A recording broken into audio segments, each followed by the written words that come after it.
जी को बुला करके श्री राम जी कहते कि आप सीता जी को लेकर के गुफा में चले जाइए। श्री राम जी कहते भ्राता जी इनको तो मुझे ही निपटाने दीजिए, ये काम तो मेरे हाथों से शोभा पाएगा। लेकिन श्री राम जी मर्यादा समझा करके लक्ष्मण को भेज देते हैं सीता जी के साथ। ले जाने की जाओ गिरिकंदर, आवा निश्चर कटक भयंकर। रहे सजग सुन प्रभु के वाणी, चलें सहित श्री सर धन पानी। राक्षसों की भयानक सेना आ गई है, जानकी जी को लेकर तुम पर्वत की कंदरा में चले जाओ। सावधान रहना। प्रभु श्री रामचंद्र जी के वचन सुनकर लक्ष्मण जी हाथ में धनुष बांध लिए सीता जी सहित चले। देख राम रिपुदल चली आवा, बहस कठिन को दंड चढ़ावा। शत्रुओं की सेना समीप चली आई है। ये देखकर श्री राम जी ने अपने धनुष पर बाण चढ़ाया। को दंड कठिन चढ़ाए सिर, जट जूट बांधत सोए को। मरिकत सयल पर लरत दामनी, कोट सो जग भुजंग जो।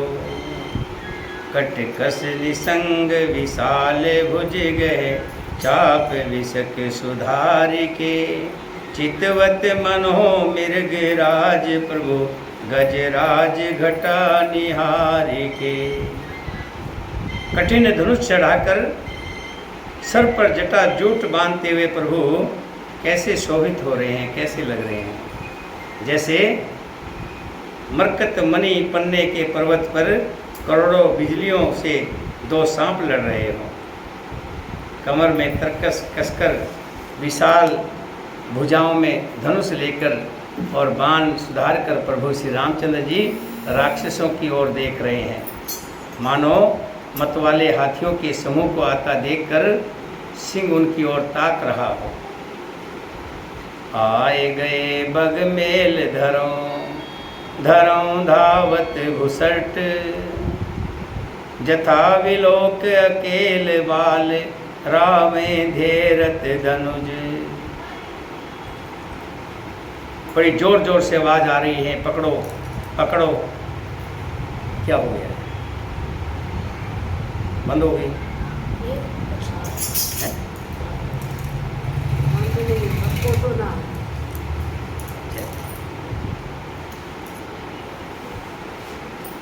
चारों ओर से घेर लिया है।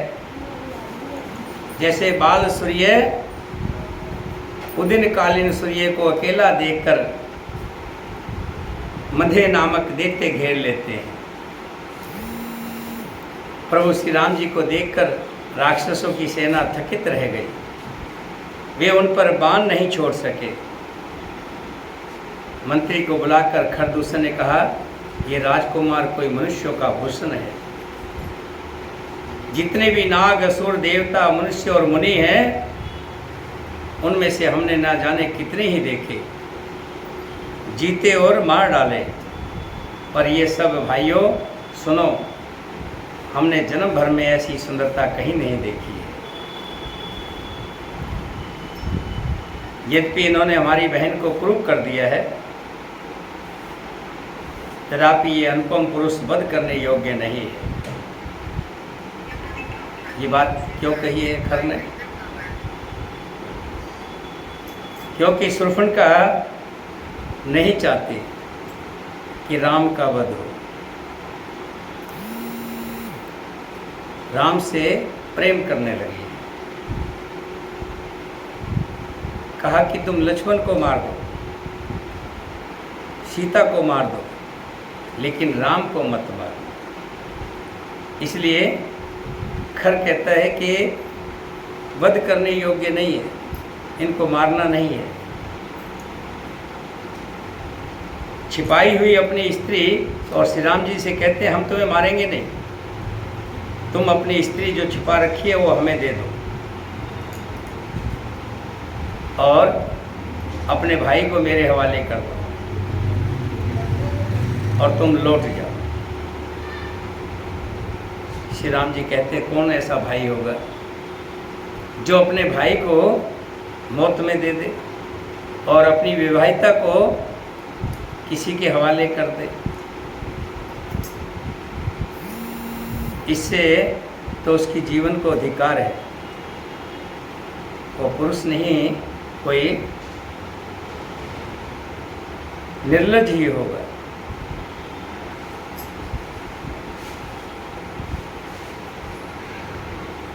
हम छत्री मृगावन करहीं, तुमसे खल मृग खोजत फिरे। जब जाकर दूतों ने कहा कि हमारा राजा तुम्हें मारना नहीं चाहता और उनका ये संदेश है, तुम इस संदेश को पूरा करो। तब श्री राम जी ने मुस्कुरा करके कहा, हम क्षत्रिय हैं, वन में शिकार करते हैं और तुम्हारे जैसे पशु पक्षियों को ढूंढते फिरते हैं। हम बलवान शत्रु को देखकर डरते नहीं हैं। लड़ने आवे तो एक बार के लिए हम काल से भी लड़ सकते हैं।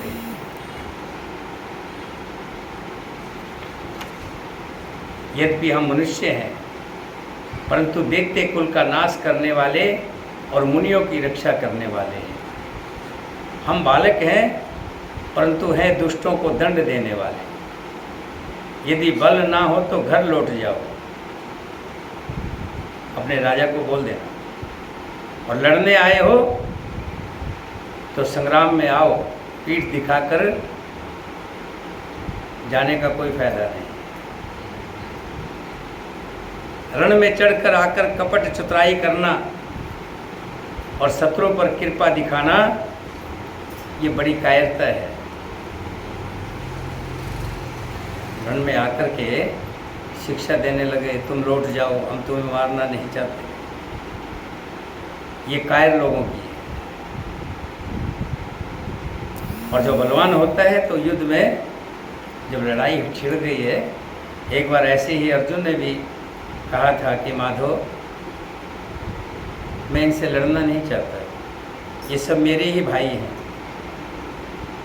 कोई गुरु है, कोई भाई है, कोई मामा है, कोई नातेदार है।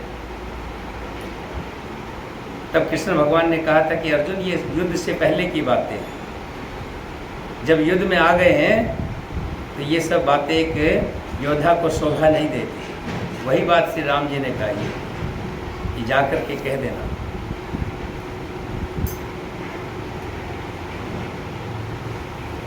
दूतों ने लौटकर तुरंत सब बातें कही, जिन्हें सुनकर खरदूषण का हृदय जल उठा और भी क्रोध आ गया, जैसे मानो अग्नि में तेल डाल दिया। और देह कहो कि धरो धाये, विकट भट रजनीश्चरा। सर चाप तोमर शक्ति शूल, कृपान परिग परस धरा। प्रभु कीन धनुष टकोर, प्रथम कठोर घोर भयावहा। भैरु बधिर व्याकुल जात धान ने, ज्ञान ते ही अवसरी रहा। खरदूषण का हृदय जल उठा। तब उन्होंने कहा, पकड़ लो, कैद कर लो। ये सुनकर राक्षस योद्धा बाण, धनुष, तोमर, शक्ति, सांग, शूल, बर्छी, कृपाण, पृग और फरसा अनेकों शस्त्र लेकर के दौड़े। परंतु श्री राम जी ने पहले धनुष का बड़ा कठोर, घोर और भयानक टंकार किया, जिसे सुनकर राक्षस बहरे और व्याकुल हो गए। इतनी तेज ध्वनि थी। सावधान होए धाये, जान सबल आरती। लागे बरसन राम पर, अस्त्र शस्त्र बहु भांति। तिनके आयुध तिल सम, कर काटे रघुवीर। तान सरासन श्रवण लगे, पुनि छाड़े निज निज तीर। फिर वे शत्रु को बलवान जानकर सावधान होकर दौड़े। श्री रामचंद्र जी के ऊपर अनेकों तरह के वार करने लगे। श्री रघुवीर जी ने उनके हथियारों को तिल के समान टुकड़े टुकड़े करके काट डाला। एक भी जो भी फेंकते थे वहाँ से बर्छी भाले, लेकिन श्री राम जी उनको अपने पास आने से पहले ही अपने बाण से काट देते थे। अपने पास तक कोई भी नहीं आने दिया। तब श्री राम जी ने बहुत कोशिश की, खर और दूषण मर नहीं रहे। बहुत बाण चलाए हैं लेकिन खर दूषण नहीं मर रहे। उनके ना मरने का कोई कारण था। कारण क्या था कि दोनों को वरदान था। जब उन्होंने तपस्या की, जैसे रावण ने तपस्या की थी, कुंभकर्ण मेघनाथ ने तपस्या की थी, इसी तरह से खरदूषण ने भी तपस्या की थी। और उस तपस्या में ब्रह्मा जी से वरदान मांग लिया था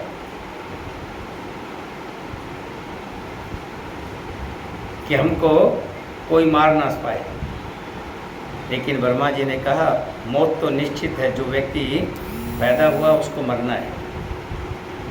अपने मन मर्जी की मौत मांग लीजिए। तब खर ने कहा था कि जब तक दूषण मुझे ना मारे और मैं दूषण को ना मारूं, दूषण की मौत मेरे हाथों हो और मेरी हाथ दूषण के हाथों से, ऐसा वरदान मांग लिया। क्योंकि वो जानते थे हम तो दोनों भाई हैं, हम एक दूसरे को क्यों मारेंगे। ना ये मुझे मारेगा मैं भी अमर, ना मैं इसे मारूंगा तो ये भी अमर, ये दोनों अमर हो जाएंगे। एक भाई और है त्रिशला, उन दोनों भाइयों को कह करके तुम संभालो, मैं उनको ढूंढ करके लाता हूँ, लक्ष्मण को सीता को। और वहाँ पहुँच गया जहाँ पर लक्ष्मण और सीता जी गुफा में थे।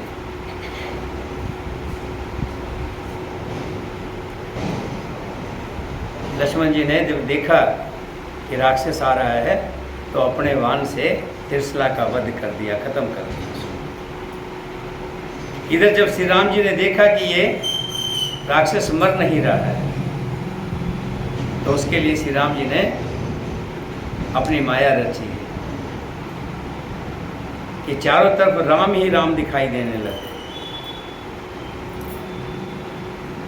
जितने राक्षस हैं सबको एक दूसरे में राम दिखाई देने लगे। उसको देखता है तो कहता मारो, और दूसरा उसको कहता मारो। वो आपस में ही लड़ते रहे और आपस में एक दूसरे को मारते मारते सब मर गए। श्री राम जी को कुछ भी नहीं करना पड़ा।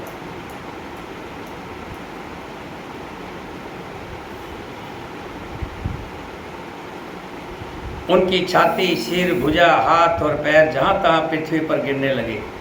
बाण लगते ही वे हाथी की तरह चिंगाड़ते हैं। उनके पहाड़ के समान धड़ कट कट करके गिर जाते हैं।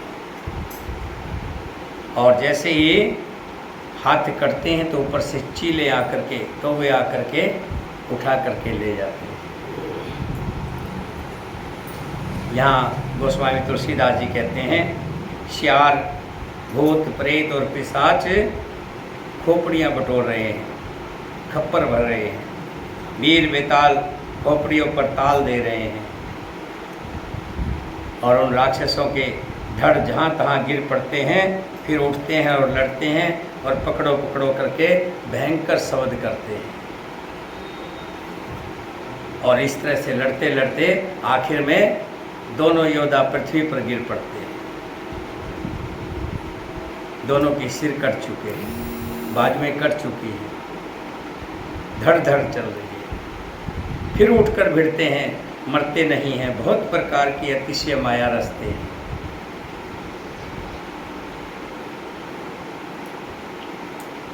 और अंत में वहीं पर गिर करके मर जाते हैं। देवता हर्षित होकर फूल बरसाते हैं, आकाश में नगाड़े बज रहे हैं। फिर सब स्तुति करके श्री राम जी की स्तुति करते हैं। और स्तुति करके अपने अपने विमानों पर बैठकर चले जाते हैं। जब श्री रघुनाथ जी ने युद्ध में शत्रुओं को जीत लिया तथा देवता, मनुष्य और मुनि सब के भय नष्ट हो गए, तब लक्ष्मण जी सीता जी को ले आए। चरणों में पड़ते हुए उनको प्रभु ने प्रसन्नतापूर्वक उठाकर हृदय में लगा लिया। सीता जी श्री रामचंद्र जी के श्याम और कोमल शरीर को परम प्रेम के साथ देख रही है, मानो जैसे हीरो होते हैं ना, हीरो को।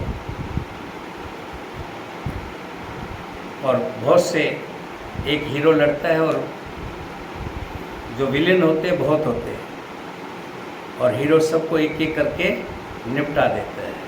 और जब निपटा देता है तो हीरोइन आकर के पास में ऐसी दृष्टि से देखती है। उसी दृष्टि से सीता जी श्री राम जी को देख रही है और नेत्र देखते देखते अघाते नहीं है, मानो देखती रहे। इस प्रकार पंचवटी में बसकर श्री रघुनाथ जी देवता और मुनियों को सुख देने वाले चरित्र करने लगे।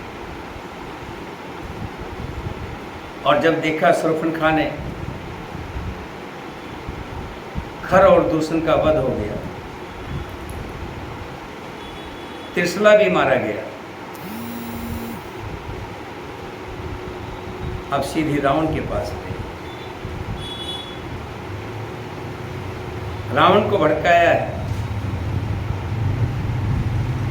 रावण को कहा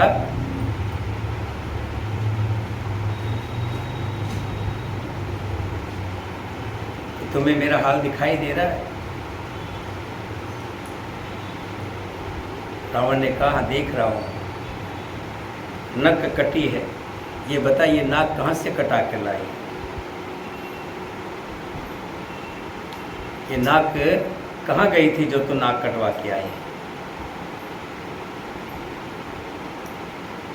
शूर्पणखा ने सब वृत्तांत रावण को बताया। तो रावण ने कहा कि खरदूषण के पास क्यों नहीं गई? खरदूषण के पास जाना चाहिए। खरदूषण के पास गई थी, फिर वो भी चले गए। कहाँ चले गए? बाणों से मर के स्वर्गलोक को चले गए। जब शूर्पणखा ने इतनी बात कही कि खरदूषण मारे गए, तो रावण यहाँ सोचने पर मजबूर हो गया कि खर और दूषण मेरे ही तरह से, जितना मैं शक्तिशाली हूँ, मेरे से कम शक्तिशाली नहीं है। और साथ में 14,000 सेना, सबकी सब निपटा दी। ये साधारण मनुष्य नहीं है, साधारण मनुष्य नहीं है। लगता है प्रभु का अवतार हो गया है। श्री राम जी के रूप में विष्णु भगवान का अवतार हो गया।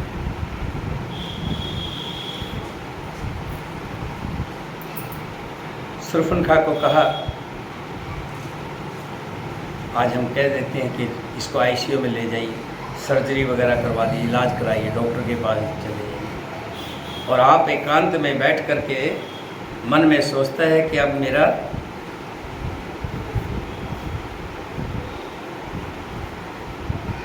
आ गया वो समय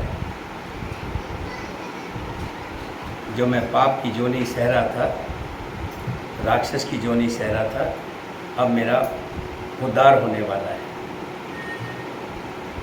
भगवान का अवतार हो गया है। नहीं तो खर और दूषण का वध कोई व्यक्ति नहीं कर सकता। देवता, मनुष्य, असुर, नाग और पक्षियों में कोई ऐसा नहीं जो मेरे नौकर को भी हाथ लगा दे, सेवक को भी छू दे। और खर दूषण तो मेरे समान बलवान थे। इससे पता लग रहा है कि श्री भगवान के सिवा और कोई नहीं मार सकता। देवताओं को आनंद देने वाले और पृथ्वी का भार हरण करने वाले भगवान ने ही यदि अवतार लिया है तो मैं उनकी भक्ति करूंगा, उनकी माला जपूंगा, उनके चरणों में गिर पड़ूंगा, मेरा उद्धार हो जाएगा। ऐसा मन में सोच करके अंदर गया और माला उठा करके जपने लगा है।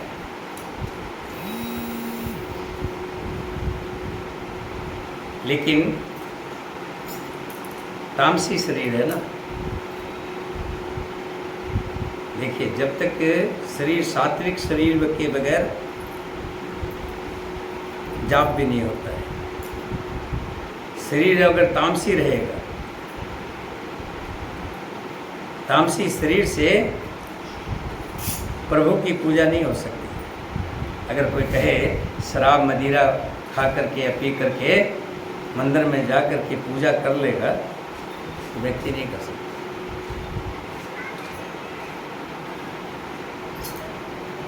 तब क्या किया जाए? जाप नहीं हो रहा है, तब कैसे हो? तो एक ही रास्ता है, प्रभु से बैर पाल लो और उनके हाथों से मर करके उनके धाम को जाओ।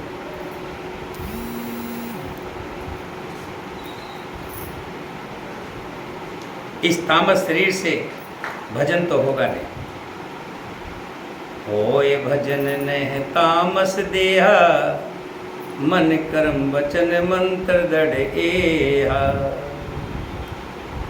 अब तो एक ही रास्ता है कि उनसे बैर पाल लो और किसी तरह से बैर हो।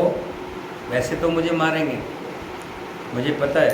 अगर श्री हरि हैं तो बिना दुश्मनी के किसी को नहीं मारते, क्यों मारेंगे? एक अच्छा भला इंसान भी किसी को कुछ नहीं कहता है। आप सांप को भी जब तक उसके ऊपर पैर नहीं रखेंगे, जब तक उसको खतरा नहीं लगेगा, एक सांप भी किसी को ढसता नहीं। सांप भी जब ही ढसता है या तो उसके ऊपर पैर रखा जाता है या उसको लगता है कि तुझे खतरा है इससे। और वो तो प्रभु हैं, दयालु हैं, कृपालु हैं, श्री हरि हैं, और मुझे क्यों मारेंगे? फिर तेरा उद्धार कैसे होगा? जो नर रूप भूप सुत को, हरि हऊ नार जीत रण दो। अगर वो साधारण मनुष्य हुए तो मैं उनको रण में जीत लूंगा। अगर वो श्री हरि हुए तो उनके हाथों से मर जाऊंगा, उनके परम धाम को चला जाऊंगा। कि दोनों हाथों में मेरे लड्डू हों। यूँ विचार कर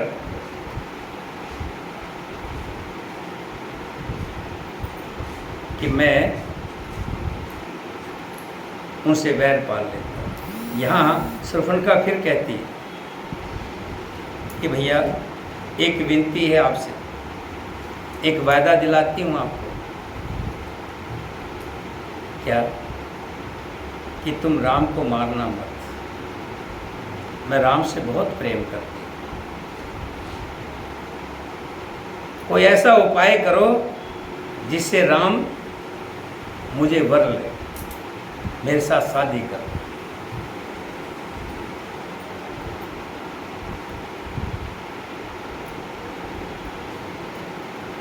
जो शूर्पणखा थी, इसका जो पति था पहले वाला, वो पताल लोक में रहता था। क्या नाम था उसका? विद्युत जीवा। क्या नाम था? विद्युत जीवा। और शूर्पणखा ने जो है जाकर के उससे गुप्त विवाह कर लिया था। रावण ने उसके पास संदेशा भेजा था, या तो मेरे अधीन हो जा, क्योंकि सारी पृथ्वी को जीत लिया था, देवताओं को जीत लिया था। कोई ऐसा देवता नहीं बचा था जिसको रावण ने अपने अधीन ना कर लिया। लेकिन जब विद्युत जीवा के पास गए तो विद्युत जीवा ने उनका प्रस्ताव ठुकरा दिया था। तब रावण ने कहा था, सेना तैयार करो, चलो। पाताल लोक में मारने के लिए पहुंचे।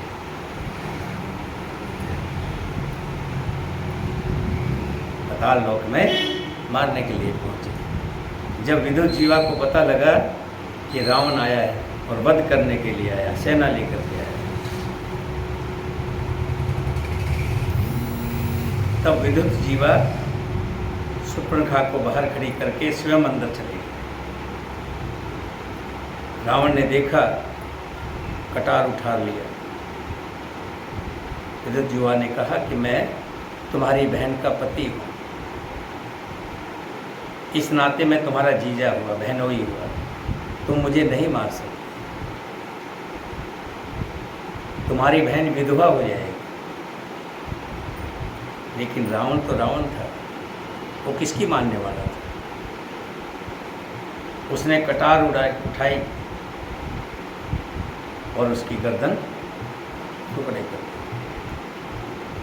जैसे ही शूर्पणखा को पता लगा, अंदर आई, रोई है, चिल्लाई है। तब रावण ने कहा, ये तो मर गया, अब ये जिंदा होने वाला नहीं है। हाँ, तो एक काम कर,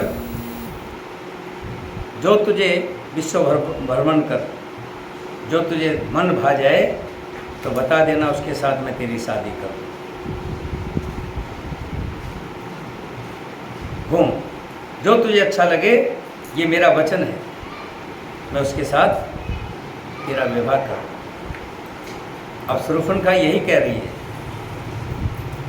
कि मुझे बड़ी मुश्किल से भाया है, बहुत मैं घूमी, मेरे योग्य मुझे पति नहीं मिला। तुलसीदास जी थोड़ा लिखने में संकोच कर गए हैं, ये बातें नहीं लिखी हैं, लेकिन मैंने दूसरी भी रामायण पढ़ी है, उसमें साफ लिखा हुआ है। रावण ये जानते हुए कि कोई नर हो सकता है, फिर भी राम को मारने के लिए तैयार नहीं है। अब एक विचार किया है कि क्यों ना उसकी स्त्री को चुरा लिया जाए। जब स्त्री लेने की वापसी की बात आएगी तो उससे संधि कर ली जाएगी और शूर्पणखा के विवाह करने के लिए मना लिया जाएगा।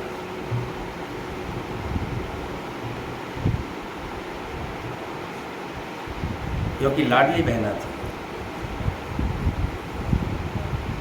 और इधर श्री राम जी समझ गए हैं कि अब जो शूर्पणखा बैठेगी नहीं, खरदूषण को भले मार दिया, जरूर रावण के पास जाएगी। और यहाँ अब वो समय आ गया है जब राक्षसों का खात्मा करना है, और राक्षसों को उस खात्मा करेंगे तो सीता को साथ में रखना बड़ा मुश्किल काम होता है। युद्ध में कहते ना, युद्ध में पत्नी को कहते तुम घर पे रहो, मैं युद्ध में जा रहा हूँ। तो सीता को कहाँ रखें? तो उन्होंने, श्री राम जी ने सीता को, पहले लक्ष्मण को भेजा है वन में लकड़ी लेने के लिए, और वहाँ अग्नि बनाई है, अग्नि पर्वत की है, और उसमें जो असली सीता थी उसका प्रवेश कर दिया, और उसका प्रतिबिंब यानी छाया, वो सीता बाहर आ गई। अब असली सीता का हरण नहीं हुआ है। और हम सोचते हैं कि सीता का हरण हुआ, ये सब लीला के माध्यम से। और बहुत से लोग कहते हैं कि श्री राम जी ने सीता जी की परीक्षा ली थी। वो परीक्षा नहीं थी, जो सीता अग्नि में प्रवेश करवाया था, अब वापस सीता को लेना भी तो था ना, है? असली सीता तो अग्नि में प्रवेश कर गई। ये बात लक्ष्मण को भी नहीं पता है, क्यों? तो लक्ष्मण तो भेज दिया था लक्ष्मण।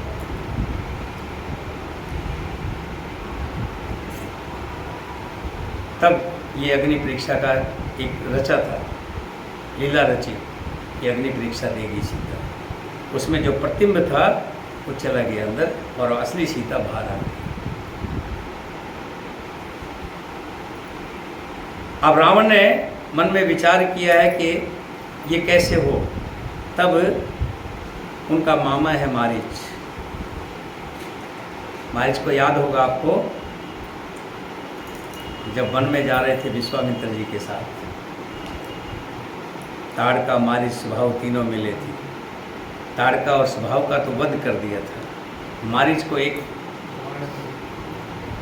सरकंडा मारा था। सरकंडे से 100 योजन दूर जा करके गिरे थे, यानी कि रावण के यहाँ आकर के गिरे। यहाँ आकर के बड़ी भक्ति की है उन्होंने, बड़ी तपस्या की है। तपस्या के बल से उनको बहुत बल मिल गया है। तब रावण मारीच के पास आए और उधर श्री राम जी ने सीता को अग्नि में प्रवेश करवा दिया है।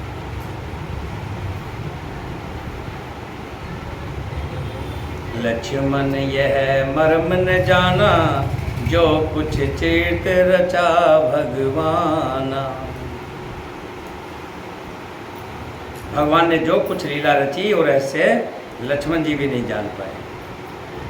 और उधर रावण स्वार्थपरायण और नीच रावण वहाँ गया जहाँ मारीच था और उसको जाकर के सिर नवाया है। ध्यान रखना, दुष्ट व्यक्ति और बलवान, शक्तिशाली और दुष्ट, यहाँ दोनों बातें आती हैं। बलवान, शक्तिशाली और दुष्ट। रावण में तीनों चीज़ें हैं, बलवान भी है, शक्तिशाली भी है और दुष्ट भी है। तुलसीदास जी ने भी लिखा है, क्या कहा है? नवन नीच के अति दुखदाई, जिमे अंकुश धन उर्ग बिलाई। भयदायक खल के प्रियवानी, जिमे अकाल के कुसुम भवानी।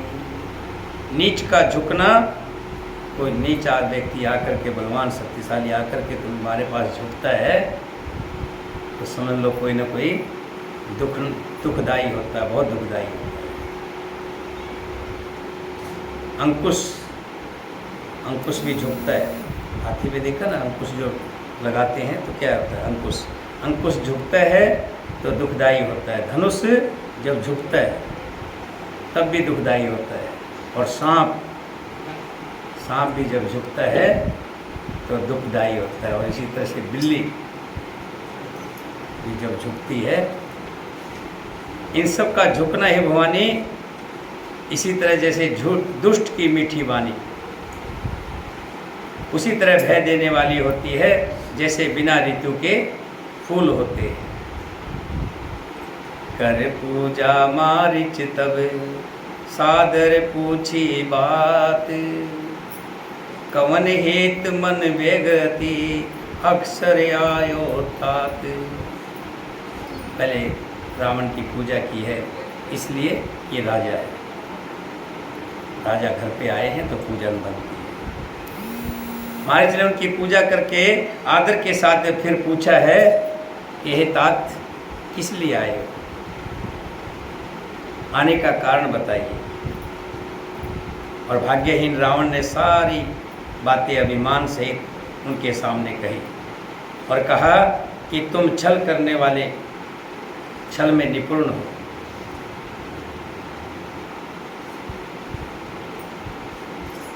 सारी बातें एक एक बता दी। ऐसे ऐसे योद्धा कि राजा दशरथ के बेटे राम और लक्ष्मण, उनके साथ में एक सुकुमारी सीता भी है और उन्होंने शूर्पणखा की नाक काट दी। ये कहा अगर राम कोई कह दे जिसके पता हो कि भाई तो बहुत बड़ा शक्तिशाली है, अगर उसका नाम कोई उसके नाम का मिलता जुलता भी हो, उसका जिक्र चल पड़े और उसका वास्ता हमारे से पड़ चुका हो, पहले 2 पहलवान लड़ाई में हार चुका हो और उसके सामने उसका जिक्र आ जाए तो एक बार तो कांप जाएगा। ऐसे ही मारीच ने कहा कि और उसका भाई लक्ष्मण भी है। हाँ, लक्ष्मण भी है। तब कहा कि देखिए,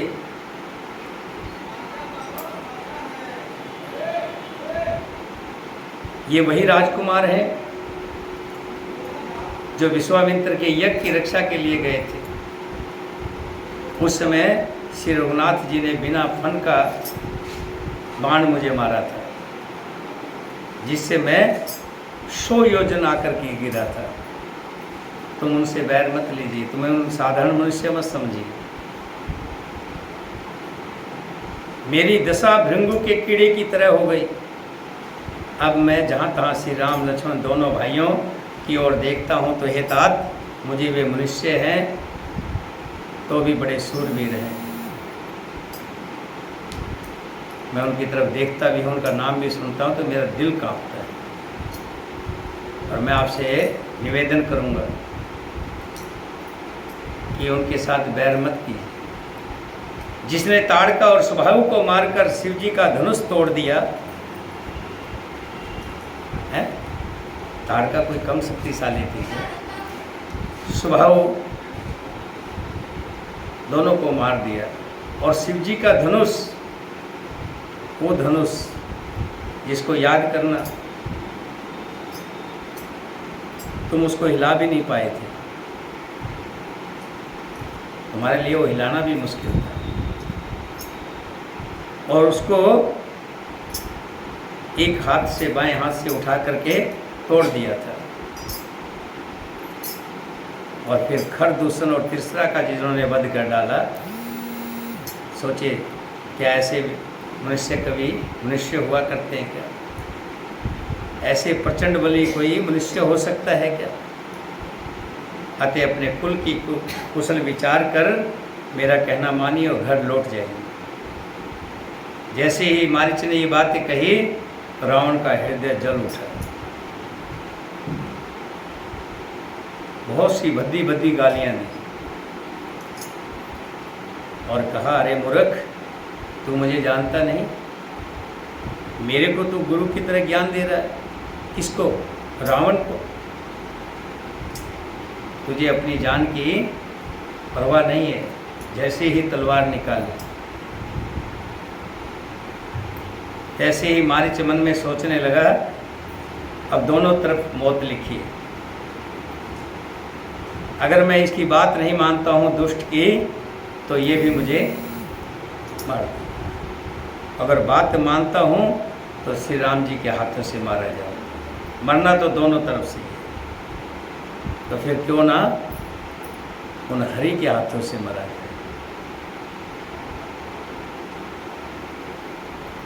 उभय भात देखा निज मरना, तब तक इस रघुनायक सरेना। जब मारीच ने दोनों प्रकार से अपना मरण देखा तो उसे रघुनाथ जी की हाथों से मौत ही अच्छी लगी। वो अभागा मृग बनने के लिए तैयार हो गया है। ऐसा समझकर वो रावण के साथ चल पड़ा। श्री राम जी के चरणों में प्रेम अखंड है।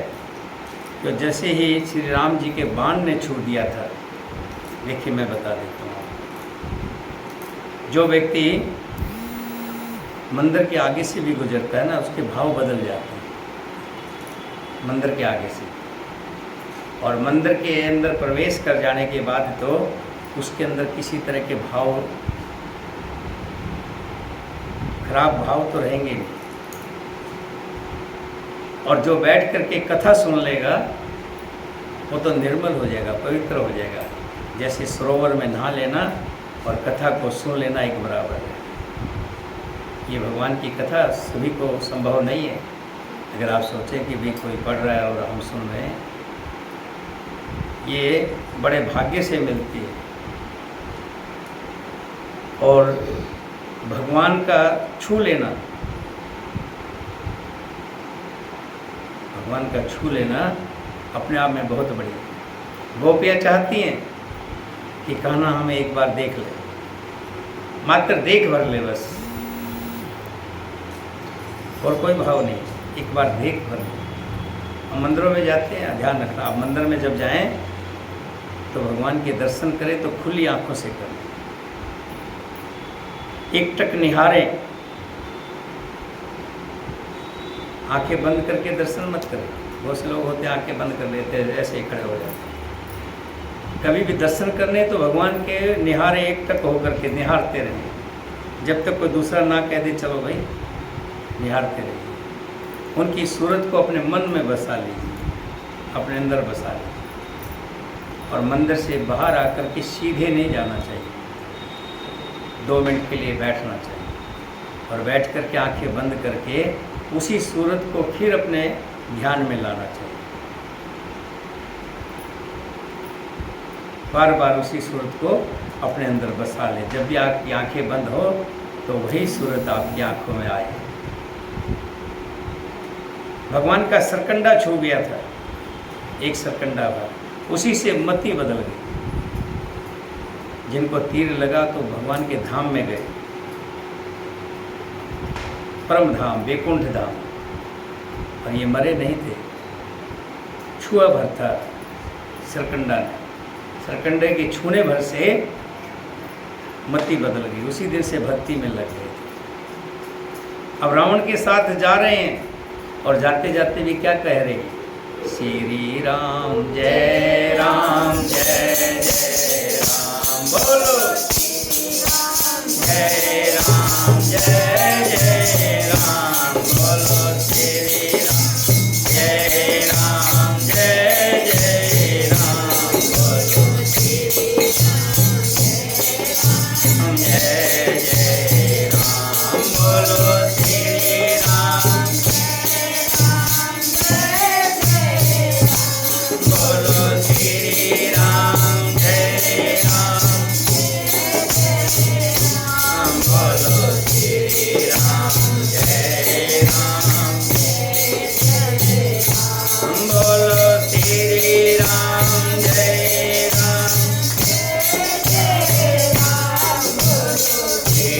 राम जय राम जय जय, श्री राम जय राम जय जय राम, श्री राम जय राम जय जय राम, बोलो श्री राम जय राम जय राम, बोलो श्री राम जय राम।